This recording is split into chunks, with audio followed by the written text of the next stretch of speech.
What's up, hungry people? Toss a coin to your Witcher because today we're making crayfish chowder that will make you go. This recipe is pulled directly from the Blood and Wine expansion pack from The Witcher 3. Obscure reference? Maybe.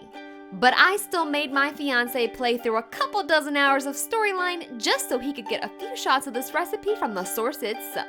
This crayfish dish can be found at the Cockatrice Inn, located between the Corvo Bianco Vineyard and the Duntine Castle in Toussaint. Normally I'd encourage you to try our famed fisherman's chowder. But alas, we could replace them with something else. Perch, for example. replace crayfish with fish? I beg you. What next? Vinegar for wine? Parsley for thyme? Huh? Your nordlings are a pleasant lot, but about cuisine you know nothing.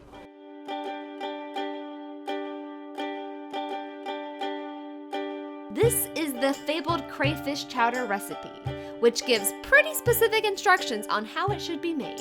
It reads, deshell the crayfish, then remove heads, pincers, and tails. Grind these in a mortar. In a saucepan, fry onion and garlic with a sprig of thyme in butter until transparent. Add the crayfish flesh and fry. Pour in a good vintage muscadet and then add bouillon. Blend the contents of the saucepan thoroughly, transfer to a stew pot, add dill, and simmer. Once done, thicken the soup with half a quart of cream and a tablespoon of butter. Add wild herbs to taste, and don't spare the dill. Even a whole bunch won't be too much. While I think the innkeeper is onto something with the crayfish, I don't think Geralt was too far off suggesting substituting white fish for crayfish, especially in a soupy chowder such as this one. We certainly had no shortage of crayfish in the real world, meaning I can make this recipe as close to the game's suggested method as possible. We'll start with a batch of fresh caught crayfish. We'll start peeling the crayfish by popping off the heads and cracking off the tail ends. With those pieces removed, it should be fairly easy to pull the tail meat right out. The recipe from the game calls for the heads and pincers to be ground up into a paste that will add flavor to the chowder. Though honestly, I felt like this step could be entirely optional, especially if you don't have a stone mortar handy or some useful magic spells to finely ground the shells into a paste. Many real-life cultures eat shellfish meat, shell and all, but if you aren't accustomed to this cooking technique, feel free to skip this step.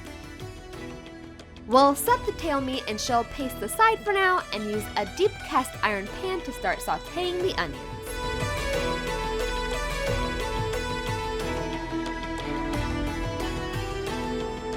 When the onions are tender, toss in a generous handful of roughly chopped garlic and aromatic herbs like thyme.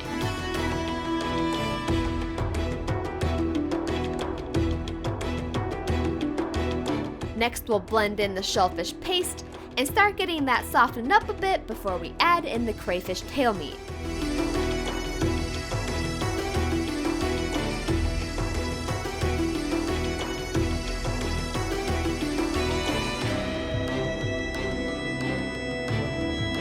Give the skillet a good cracking of sea salt and peppercorns. Now, the recipe from the game calls for a nice muscadet wine to deglaze the pot. Due to current world circumstances, all I had available was a dry Sauvignon Blanc, which imitates the crisp dryness of a muscadet when one is unavailable. You can also use your favorite dry white wine in a pinch. Next, we'll toss in some bay leaves, followed by chicken broth.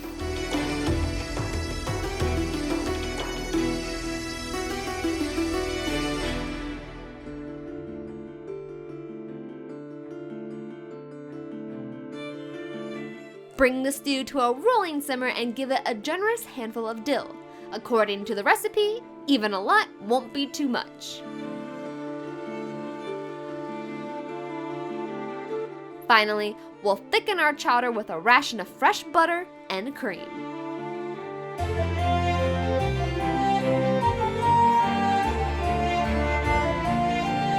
Add another handful of dill and give it a fresh cracking of salt and pepper to taste. A famed dish at the Cockatrice Inn, this crayfish chowder is a certain delicacy for all who pass through.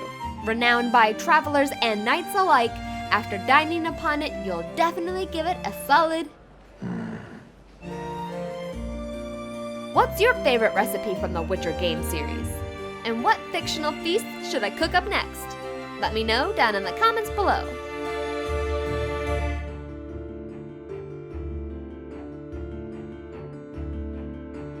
As always, you can find this dish and many others with step-by-step instructions on the StarvingChefblog.com.